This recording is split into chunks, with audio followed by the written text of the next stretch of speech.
Hello there, I'm a day late reviewing 1978's Battlestar Galactica. Actually, I'm reviewing the pilot movie, Saga of a Star World. There are two versions of this out there, as it was released to theaters in May of 1978. I didn't see or know about the theatrical release at the time. The first I heard about it was when ABC announced that it had a new series coming out in September of '78. Since then, I've seen both. The TV version runs 13 minutes longer, and I think it is better. Now, 13 minutes might not sound like much, but it does help to flesh out some of the characters in the backstory a little bit better. Now, the year prior, Star Wars came out and was a monster success. And as many know, success breeds imitation, as everyone wants to ride the wave of the new hot thing. And sci-fi was the new hot thing. So this is why I believe that ABC greenlit the series. For his part, writer-creator Glenn Larson said that he came up with the original idea back in the 60s, and who am I to doubt the man? After all, Hollywood is notorious for taking years and even decades in producing some passion projects.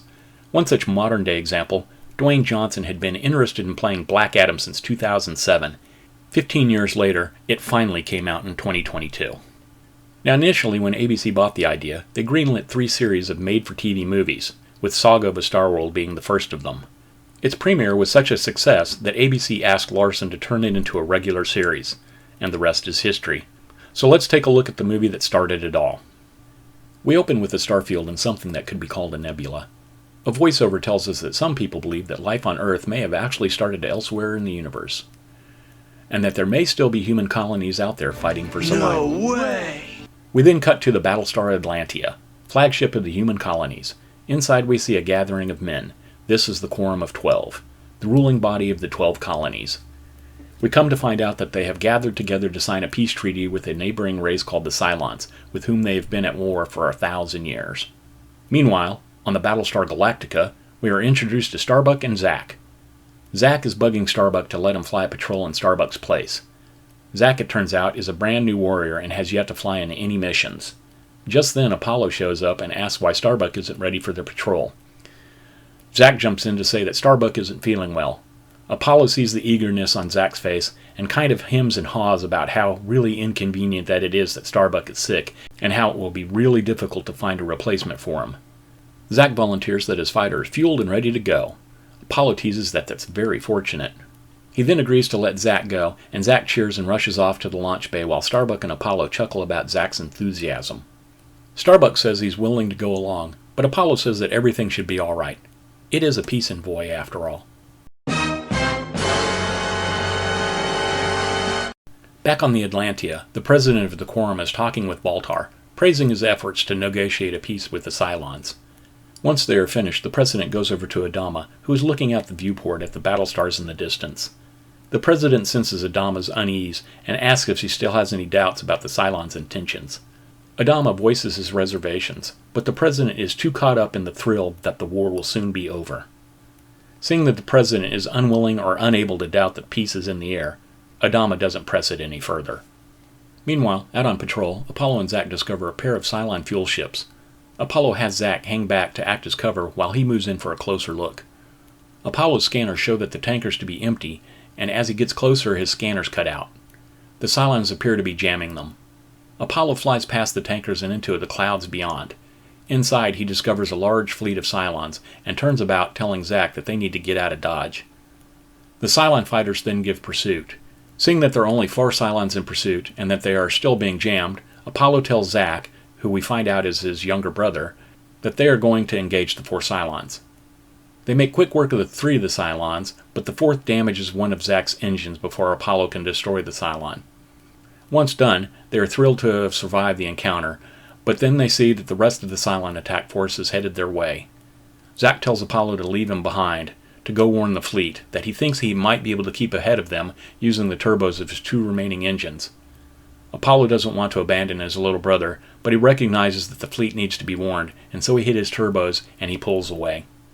Back at the Galactica, Adama is in a shuttle and about to land on the Galactica when his daughter Athena tells him that the Galactica has just sounded an alert. The shuttle lands and they quickly make their way to the command center. Adama asks Colonel Ty what's going on, and he says that it looks like the patrol has run into trouble. They aren't sure what's going on because their signals are being jammed. Adama has their comms officer contact the Atlantia so that he can talk with the president. Adama gives the president the lowdown, and Baltar interjects that it would be unwise to launch more fighters as their intentions could be misconstrued by the Cylons. The president agrees and tells Adama no. Since they can't send their fighters out to help, Adama decides that it would be a good time to run a battle drill and has Colonel Ty sound the alarm. Everyone moves to their battle stations and the pilots all head to their Vipers. Apollo makes it back to the fleet and he lands and makes his way to the command deck. One of the officers on deck lets Adama know that the long-range scanners now are showing a large mass of ships heading towards them at high speed. Adama calls the president again to warn of the approaching ships. Baltar pshaws it, saying that it's probably a Cylon welcoming committee. Adama wants to respond in kind, but Baltar advises that with that many ships in the air, something could go wrong and throw a monkey wrench into the peace accords. The president agrees and tells Adama no again. While talking with Adama, he doesn't notice Baltar sneaking out of the room. Cut to Zack getting close to the fleet. The Cylons have opened fire at him, and he requests help. Adama informs the president that the welcoming committee is attacking one of his ships, and the president turns to get advice from Baltar, who is now gone.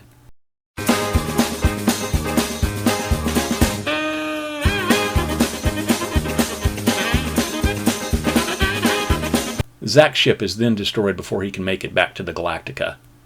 The president asks what that was, and Adama responds that it was a sun. The Cylons then begin their attack on the fleet. The Galactica is able to launch their fighters, but Colonel Ty gives us this bad news. Were the other ships able to launch their fighters? Negative, sir. Lord help us. Apollo then makes it to the bridge and tells him that it's the Cylons and he wants to go back out and help Zack. Ty breaks the bad news to Apollo. He then asks Apollo how many base stars did he see. Apollo says there aren't any. The Cylon fighters must have flown from wherever the base stars were and then refueled from the tankers. Adama is worried that the lack of base stars means that they might be in the colonial system since it's currently undefended. He contacts the president, who is now a stammering, stuttering mess. How could he have been so wrong? A number of Cylon suicide ships then slam into the Atlantia, destroying it. Now that Adama no longer has someone higher up in the chain of command, he orders the Galactica to turn and make best speed back to their home system. As the Galactica abandons the fleet and heads back towards their home worlds, they pick up a broadcast from the planet Caprica. Preparations are being made for celebrations of the signing of the peace accords. The broadcaster is Serena, and everything is looking rosy until Cylon fighters pass overhead and then start blasting everything in sight. The bridge crew of the Galactica stare on in horror at the destruction of their homeworld.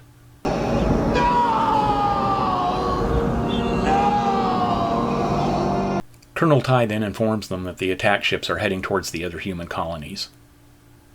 Adama wants to go down to the surface of Caprica. As we will see, he wants to see if his wife survived the attack. Apollo says that he will take him down in his Viper. That way he will stand a chance should there be some Cylon patrols left. A bit later, Ty is informed that they have 67 fighters that have returned, 25 of which are their own, so it looks like the other Battlestars were able to launch some fighters. However, none of the other Battlestars survived the attack. Once planetside, Adama sees that his home has been destroyed, that there is no sign of his wife. He is heartbroken, believing her dead. Soon a crowd of survivors show up, angry that no one came to save them. Apollo breaks the news that the rest of the fleet is gone. Only the Galactica remains. Dispirited, Serena says that it's over for humans. Adama says no, that there's still hope. He says to spread the word, have everyone that they can find board whatever space-worthy craft they can find, that there's still a chance for survival. All in all, they gather a fleet of 220 ships and leave the colonial system. Later, there is a gathering in the meeting room of the Galactica, and Adama says that their ancient holy books speak of an original homeworld for humans, that long ago they spread out into space and eventually founded the 12 colonies. But their ancient writings say that there was another tribe, a forgotten 13th tribe of humans, that they went their separate way and founded a world of their own. He wants to find that world, a world called Earth.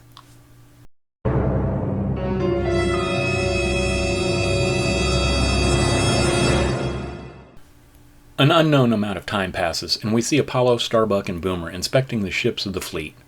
Not all of the ships are in great condition, and they are cataloging hazards and things that need repairs. Conditions on many of the ships are atrocious, with overcrowding and food shortages. Apollo tries to be reassuring that food is being distributed equally throughout the fleet when one person says no it isn't, They've been on a ship where the rich are doing quite nicely. So Apollo decides to check it out and finds out that this is true. They go to the luxury liner Rising Star and run into Serena. She asks Apollo to help with her son, who is depressed because his dog died during the attack. Apollo cheers him up with talk of becoming a warrior and such, and says that he will be the first in line to get a new dog if they find any. Watching Apollo do this, Serena takes a shine to him, saying that he is compassionate and good with kids. Apollo then returns to the reason that he came to the ship, to see if there is some food here. He and Boomer encounter one Sire Yuri, and he is holding a party. Food and drink is aplenty. Apollo offers his condolences at the loss of Sire Yuri's wife, who missed the transport off the planet. Evil! Pure and simple! He then confiscates most of the food and drink, ordering it to be spread among the other ships.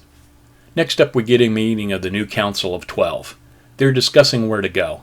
Adama wants to go to the planet Carolon, but Sire Yuri says it's too far away. He offers up the world Borealis. It is known to have food, water, and fuel, all of which they desperately need. Adama fears that the Cylon task force will be waiting for them, since it is the logical place for the fleet to go. Apollo interrupts the meeting and says that he agrees with Commander Adama that Borealis is a death trap waiting to happen. It's a trap! But instead of taking the long way to get to Carolon, he offers up a different plan. Have the fleet travel through the Nova Matagon, and it will take weeks off of their journey. One of the council members notes that he knows that the Cylons don't patrol that area because they placed mines there. Apollo says that he and a couple of other pilots will fly ahead of the fleet and clear a path through the minefield. Sire Yuri loves the idea and pushes for a council vote. They approve the plan. Next up, Apollo returns to the Rising Star and gets Serena and Boxy. He has a surprise for her son. He had a technician build a robot dog for Boxy, trying to cash in on the R2-D2 and C-3PO money, no doubt. Boxy likes the dog and is back to his normal self. Serena's thrilled her son is feeling better, and she and Apollo share a kiss. Next up, Apollo is briefing Starbuck and Boomer on their mission. The Nova Matagon is a starfield that is so bright that it will blind them, so their cockpits will be shielded against this. They will have to fly by scanners only. Once they get into the starfield, it is too bright for the scanners of the fighters. Luckily, the Galactica scanners are stronger, and they give directions of when to fire to the fighters. The pilots successfully clear a path through the field, and they arrive at Carolon. Adama orders the mining ships to begin operation at the site that the scanners show is rich in minerals, and he orders search parties to land on the planet to look for food and water. Elsewhere, Baltar learns that Cylons meant it when they decided to kill all humans. They are about to kill him, but the Imperious leader orders the execution to take place back on Cylon for the public. Now, why Cylons would care to see an execution is beyond me, since they're all just machines. And in the theatrical version, which is actually the original version meant to air, they killed Baltar. However, the powers that be at ABC wanted him to be a recurring villain on the series, so he was spared. No way. While exploring the surface of Carolon, Starbuck and Boomer discover a gambling resort. The people here are unaware of the destruction of the colonies. Boomer wants to find out who is in charge to see if they can get some food shipped up to the fleet. Starbuck, on the other hand, is more interested in doing some gambling to see if he can get the lowdown on what's going on with this place. Elsewhere, in his land ram, we find Apollo with Serena and Boxy searching for thallium deposits, fuels for the ships above. Boxy wants to know why they are on the run. Apollo gives a history lesson of the Cylons and the war. Then their scanner alarms, and they have found rich deposit. When Jolly opens the door to the land ram, Boxy's robot dog takes off and Boxy chases after him. He manages to get out of the sight of the adults and stops to look around for his robot when an alien hand covers his mouth. Back at the land ram, we see Serena pacing about. Apollo and Jolly are returning from searching for Boxy. He is nowhere to be found. Just then, they are surrounded by several alien creatures. As we will find out, these are the Ovions, an intelligent insect species. They take Apollo, Serena, and Jolly to see their queen, who welcomes them to the planet. Apollo asks the queen if she has seen Boxy, and she says yes, and has them taken upstairs to the resort, where they are reunited with Boxy, Starbuck, and Boomer. Boomer says that the Ovions have plenty and are very willing to share. Apparently, Sire Yuri made it planetside as well, and he sends word back to the Galactica that the Ovions are awesome and are willing to help the humans. He says that the fleet should be resupplied in about a week's time, and then they can resume their journey.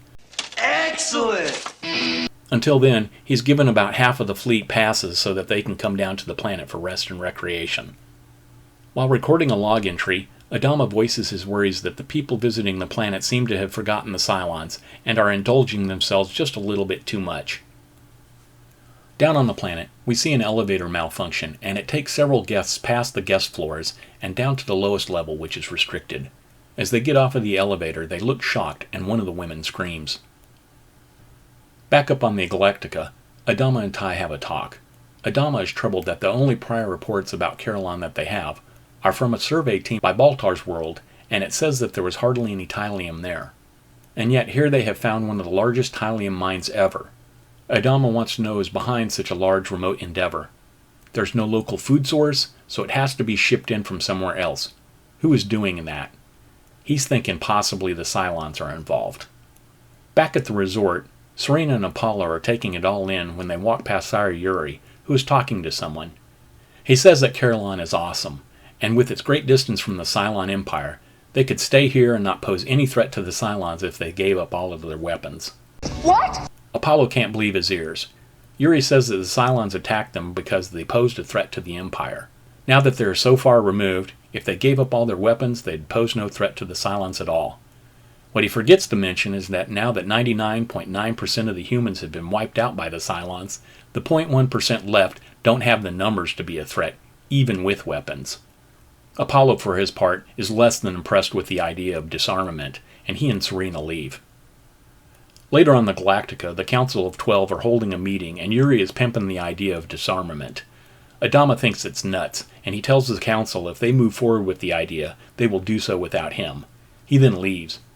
The rest of the Council is a little iffy on the idea, and in true bureaucratic spinelessness, decide to pass the buck to the people. Let them vote on it. Yuri suggests that they float the idea during the celebration to decorate Apollo, Boomer, and Starbuck for getting them safely through the minefield. The Council loves that idea. And there was much rejoicing. Later, Adama and Ty have a secret meeting in the launch bay. Adama is worried that with everybody down on the planet for the award ceremony, it would be a great time for the Cylons to attack. Adama tells Ty to collect all the warrior uniforms that he can get his hands on, and fill them with any replacements that he can find, as the Council has ordered that all warriors be present for the ceremony. And later on the planet, Starbuck and Boomer are sitting on a dais with Sire Yuri and several council members, when Boomer leans over to Starbuck and asks who those warriors are watching the belly dancer. Starbuck doesn't recognize them, and Boomer says that you should, because they're wearing the insignia from our squadron. Starbuck decides to check it out, and the warriors make it to a nearby elevator before Starbuck can catch up. Missed it by that much. Apollo is nearby and asks what Starbuck is up to. Starbuck relays that he has seen a number of warriors that are fake. Apollo says that he thinks he has seen one or two as well, and they decide to see what's going on. They get on the elevator and go below to the guest floors to see if they can find the imposters. Meanwhile, way down below, an Ovion is meeting with the Cylon. He reports to the Cylon how many warriors are at the celebration. The Cylon says that the number is nearly the full complement of warriors. He says to keep them entertained until the attack, at which point they are welcome to take them down below. Not finding anyone in the guest suites, Apollo and Starbuck hotwire the elevator to allow them to go to the restricted areas. They go to the bottom level and discover that the Ovions are in league with the Cylons. They also find out that they are harvesting humans as food for their young. Bogus! They are discovered by the Cylons and have a running gun battle with them. A number of shots miss their mark and are set fire to the Tylium deposits, which are highly combustible. Boomer was sent to find them for the ceremony, and he joins the fight against the Cylons. They then retreat back to the elevator and take it back up to the ground level. Meanwhile, on the Galactica, their scanners are showing an inbound wall of Cylon fighters. Apollo, Starbuck, and Boomer make it back up to the award ceremony, and Apollo says that everyone needs to exit now. Yuri says don't listen to him, but then the Cylons show up and chaos breaks out with people fleeing for the exits. Several land rams pull up to the front of the resort to load up people and take them away to safety. Nearby is a staging area with several shuttles and all of Galactica's Vipers, standing ready for the word from Galactica. As they get into their fighters, they get the recall order and take off. The Cylon fighters attack the Galactica, and shortly thereafter the Vipers arrive to save the day. They make quick work of the Cylon attack force and request permission to hunt for the base star. Adama says that they have won the day and they best conserve their fuel and ammo. Apollo and Starbuck ignore the orders and return to Carillon, believing that the Baystar is hiding behind the planet. They then fake chatter on the Cylon frequency to make them think that there are 4 squadrons of Vipers looking for them. So the Baystar retreats closer to the surface of the planet to use it as a shield. The Baystar is very close to the surface by the time that Apollo and Starbuck find it. Seeing that there were only 2 Vipers in the attack, the Cylons realize that it was a trick and start to retreat away from the planet while opening fire at the 2 Vipers. Apollo and Starbuck then hit their turbos to get away from the planet before the Tylium ignites. Carillon explodes, taking the Baystar with it, and Apollo and Starbuck return to the Galactica. We then get an epilogue with Baltar being spared by the new Imperious leader. His programming is different than that of his predecessor, and he wants to declare a truce with the humans. He has spared Baltar, and that is proof of his goodwill. He then assigns an advisor named Lucifer to assist Baltar, and we cut to credits. The end. I loved this when I first saw it on TV all those years ago. Lasers, cool spaceships, and even cooler robots, and a number of aliens. It was everything that a young boy could ask for. And they had a more than decent budget for television. At $8 million, it was one of the most expensive TV movies ever made at the time. The visual effects were done by John Dykstra, Richard Edlund, and Dennis Muren. All were heavy hitters that helped to make industrial light and magic a force to be reckoned with. But they didn't want to move up to Marion County when Lucas moved ILM closer to his home, so they stayed in LA and ended up doing the effects for the Battlestar Galactica movie. The only problem, and I don't know if this was a time issue or a money issue, is that a lot of the beautifully done effects are reused over and over and over again. Get used to seeing this and this.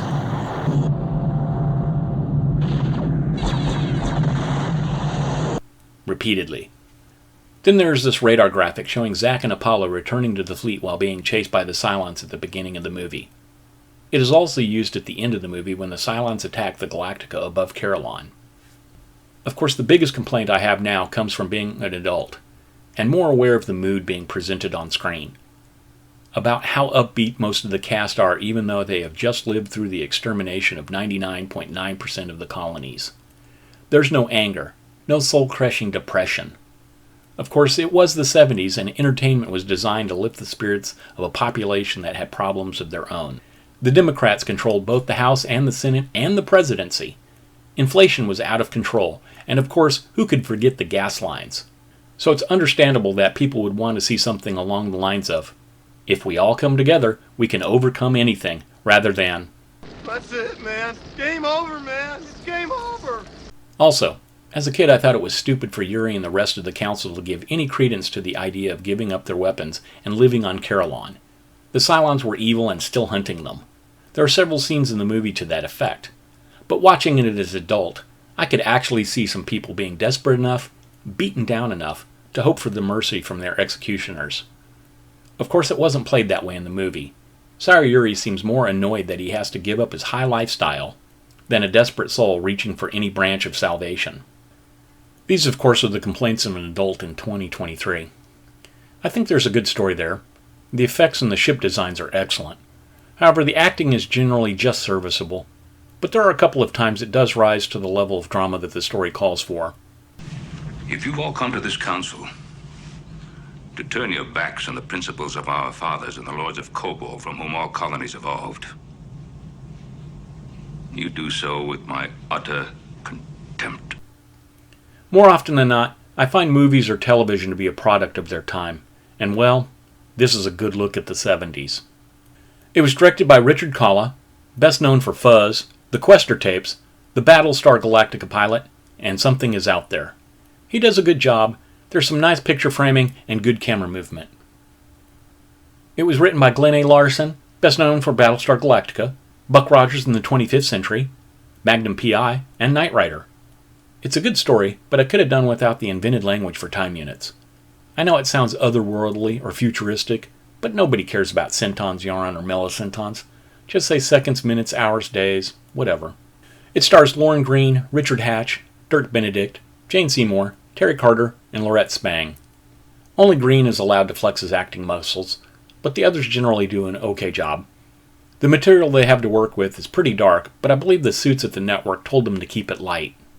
It was budgeted at $8 million, However, I couldn't find a box office for the theatrical release, so It clocks in at 2 hours and 19 minutes for the television pilot on DVD. This is just enough time to introduce us to the large cast of characters and not drag on too long. Unfortunately, a lot of the action scenes are very repetitive. It has a 7.5 out of 10 on IMDb, and Rotten Tomatoes has it at 36% per critics and 61% per audience scores. I think these are pretty fair, and I'd give it a 6.5 to 7 out of 10 myself. It's a television show reaching towards being a movie, but it falls a little short. As always, thanks for watching. Until next time. It's one small step for man,